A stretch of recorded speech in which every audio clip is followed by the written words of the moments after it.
Hi everyone, and a huge welcome to Steve's Kitchen. It's been a long time, I know, but whilst all of you are on lockdown or restricted on what you can do, I thought I'd share with you something you can make in the kitchen. You know, if you've been living off of pot noodles and dry goods, with the most basic of ingredients. And to be honest, I'm in an Airbnb with a knife that looks like it was used to open a paint pot, and it's not that sharp either. I'm going to show you how to make the most delicious vegetable soup with the most basic of ingredients. Now, when I say basic ingredients, you do need access to a vegetable shop, and we're going to start off with onion and garlic to get flavour into our soup. We're also going to be using some chilies, but these are actually a sweet chili, but they add lots of flavour, not a lot of heat. But I do have here somewhere the spices that I bought from the market the other day. So that's got some chili and coriander and all sorts of flavours in there. Just used a mixed spice. I've also got some carrots, a couple of tomatoes, beautiful big beefy tomatoes here, and we got some squash that I got also from the market. So we're looking at flavoured vegetables, or flavoursome vegetables should I say, like the onions and the garlic, and then we're looking at root vegetables like swedes or carrots, or any of those sort of beautiful firm root vegetables work very well in a soup. And lastly, we're going to add some potatoes if you can get them. They can be sweet potatoes, any sort of potato, but this is going to add some starch to our soup and it's going to thicken. And because we're going to leave it for the first stage of this cook anyway, fairly chunky, it's going to add texture to the soup. So that's all you're going to need, a little bit of water, a pan. Let's get on and make our soup. First thing to do is get our vegetables cut up. We don't have to be super fine with the vegetables, which is good because my knife is absolutely appalling, but we do need to cut everything up to an appropriate size for the vegetable soup we're making. Oh man, these IKEA knives, they're terrible, and this one's got almost no edge on it at all. But anyway, take your onion, let's just cut it in half. I hate using a blunt knife. It's the most dangerous thing in a kitchen. If you can use a sharp knife, please do so. I'm just going to be extra cautious because with a blunt knife, you can slip off the vegetables and cut your hands. I'll be a little more cautious and I'm not going to dice too finely. I'm going to leave this end on, just nip off the crown. And with it in half, it just makes it a lot easier to peel off the brown outer shell. So I'm just going to cut probably about 3 times the onion like this, and then with this tip I'm just going to score some lines through the onion, and we're just going to roughly dice it. This is what we're looking for, little pieces of onion like that. And of course we're looking to get flavour in the soup with the onions, so you could use leeks, spring onions, anything from the onion family will do. I want to fry those onions off, and oil is really important. Some people say, oh, I don't want all that oil in my soup, but you do need a decent amount of oil to get the flavour, the right sort of texture on your palate. It will really improve the flavour of the soup. So I'm going to fry these onions in a good maybe 4 or 5 tablespoons of oil and just let them cook away whilst I prepare my garlic. And while we're talking of the onion family, I've got a clove, or a bulb of garlic actually. I'm going to use all of these cloves that are in here, and we don't need to crush them unless you've got a crusher, but we're just going to dice them up roughly and put them into our soup. So now the garlic in with the onions. And a little mix through. So now the garlic's in there and it's sweating down. We don't put it in before because I don't want the garlic to burn, it'll get bitter. Now is time to prepare pretty much anything. I'm going to start with my tomatoes. I'm not looking forward to cutting tomatoes up with a blunt knife. I find the heel sometimes on the knife stays a little sharper. So again, I'm just going to actually slice these very similar to the way I sliced my onions. I'm using the heel, as you can see, it's got a bit of an edge on it, and just marking down the tomatoes. I'm not cutting all the way through.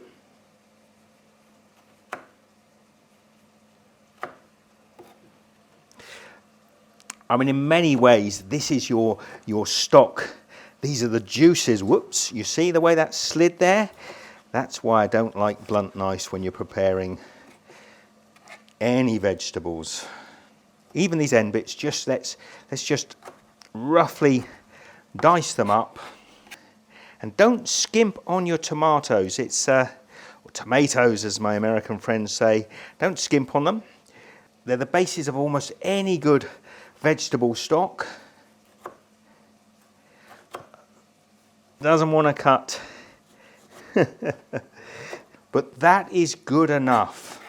I've got another one to do here. We'll have a lovely big lot of tomatoes diced. Whoa, look at those tomatoes. The juice, the flavour. So, whoops, there's a bit that wasn't cut up perfectly. In with our onions and garlic. At this point, if you wanted to, if your tomatoes didn't have a lot of flavour, you can add a little bit of sugar in there. I'm not going to bother, but I am going to add some salt into my soup now. A good teaspoon of salt, maybe even a little bit more. This is going to be a fairly hearty soup after all, so don't sort of skimp on the salt unless you're particularly frightened of salt. You'd be surprised actually how much salt is in a sort of can or a packet of soup. So a good teaspoon. And whilst we're seasoning the soup, I might as well put my spices in. So I had those mixed herbs, we've got a bit of chili in there, and I'm going to put maybe a good 2 or 3 teaspoons of herb mixture into the soup. I'm not sure quite what's in this mixed herb, but I could certainly see chili in there and a little bit of parsley, I think. So it'll be perfect, the right sort of flavors, but you can use pretty much any herbs that you like. Now we're almost over the finish line now. The only thing we've got to do is take all of the other vegetables and just slice them and then dice them up. With the chilies, the sweet chilies that is, and with my carrots, I'm just going to slice them and dice them fairly small because I don't want there to be big chunks in the soup, but eventually they're going to break down and just make a beautiful stock. Oh, that soup is starting to look nice, starting to simmer up beautifully. I've got a bit of colour in there now.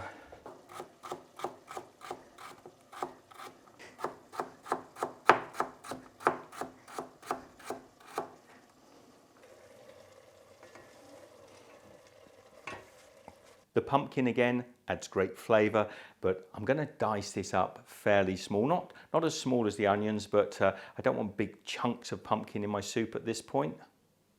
And lastly, our potatoes. Now they are going to be the starch, they're going to thicken our soup, and we're going to play around with this soup. It's going to last at least 3 or 4 days, so we're going to make some variations to it. For the moment, I want to take my potatoes, almost said tomatoes, I want to take my potatoes and cut them up into cubes, nothing too small.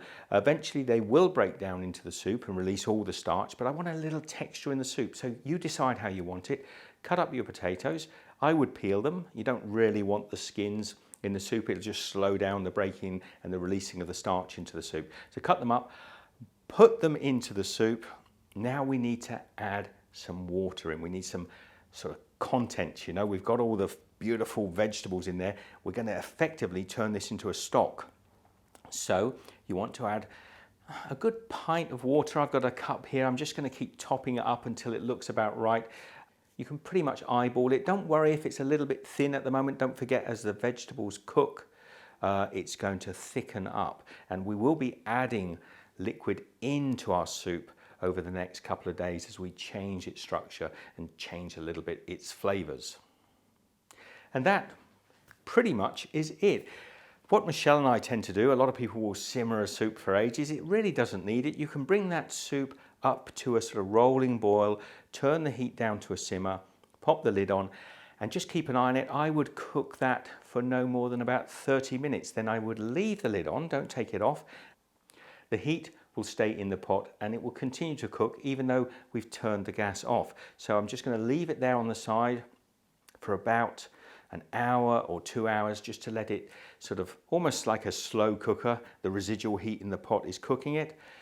And what is it now, Michelle? About 2 o'clock. So that's going to be ready. That's going to be a delicious, if not a sort of Beaujolais Nouveau. It's a bit of a young soup at the moment, but tonight we're going to have that with some lovely Turkish simit, a little bit of butter, and just have that soup as it is. We're going to have it again tomorrow, and it's going to improve with age. And I think I might even do a video just to show you how to make a really simple bread at home, something that needs almost no ingredients at all. We haven't got an oven here at all, but I'm going to show you how to make a bread that goes really well with this soup. So there you have it. There's the soup. You can see it's simmering away there, just bubbling, and it's looking delicious as it is. I can tell you Michelle and I are looking forward to having this tonight. This is the third batch of soup we've made since we got here in Istanbul. I really want to encourage you not to just start eating junk food because you're at home, and to get out, get some simple vegetables, make yourself some soups, and yeah, let me know in the comments what you think about it. It's good to be back in the kitchen, isn't it? Now look at this beautiful soup. Now this is a young soup, it hasn't had time to mature, but I actually quite like it like this. It's like a sort of chunky vegetable soup, or a country vegetable soup. So you see the broth, it's quite thin at the moment, but that shouldn't worry you at the moment. Look at this broth. Look at those vegetables, a chunky country vegetable soup. Okay, let's give this a try. The vegetables are al dente. They've got a little bite, which is perfect for me. But it's absolutely delicious. It's almost like a vegetable stew at the moment. Michelle and I are going to have this tonight as our main meal with a little bit of bread. I'll pop it in the fridge, and tomorrow we're going to reheat it, cook it through again. I'm going to do a few little things with it just to sort of thicken it up and change the flavors. This is so good. It feels hearty. It tastes absolutely delicious. Give it a try. Okay, it's day 2 and the soup saga is continuing. If you decide to make this soup, I'd love to know what you do, what vegetables you use, what variations you go for. Now, Michelle and I had this soup yesterday. It was absolutely delicious. What we're going to do now, today, come and have a look at this soup actually. You can see how it's really thickened up now. It's a proper vegetable soup. We're going to get another whole serving each out of this soup. So you can see now the actual broth itself, it's thickened up. So it served us yesterday with a beautiful Turkish simit, and today we've got a bit of crusty bread to serve with it. It's going to be absolutely delicious, but it doesn't end there. It's getting a bit low now. So what we're going to do is we're going to rejuvenate it with some extra ingredients. We're going to do that by adding some lentils into the soup. Now I've got about 1.5 cups of red split lentils. So about a cup and a half of these red split lentils. You can use mung lentils, you can use pretty much any lentil you like, or a pulse, or a pea, or a bean. Now it might not look like a lot of lentils, but lentils really expand when they're added to a soup. It's almost like adding a dal to your soup, so you're going to greatly increase the volume of the soup. So we need to get a lot more liquid into here. Only needs to be water, maybe about an extra pint and a half of water. And I definitely would also add some cut up potatoes, maybe another 1 or 2 potatoes into this soup just to sort of stock it out or beef it out. We've added extra liquid into the soup, so we do need to add some extra herbs and spices, probably a little bit of salt. Just taste it and see what it comes out like. I'm going to let this simmer away now for about 30-40 minutes, and then put the cover over it and just let the soup develop. The little lentils, they're going to puff up and make a much thicker soup. Now tomorrow the soup's going to evolve and change slightly again. So we're going to have more food from this one pot solution. Michelle and I are going to enjoy our soup for this evening with a little bit of crusty bread. Join me again tomorrow. Let's see how the 3rd generation of this soup turns out. Good morning, it's day 3 and we are going to end today, but I want you to take a look at the soup first because it's beautiful and thick. It's like a pottage and it's tasting absolutely delicious. Now, we're not going to continue to add to this. It'll last us another day or 2 at least, and then we can start a fresh soup again.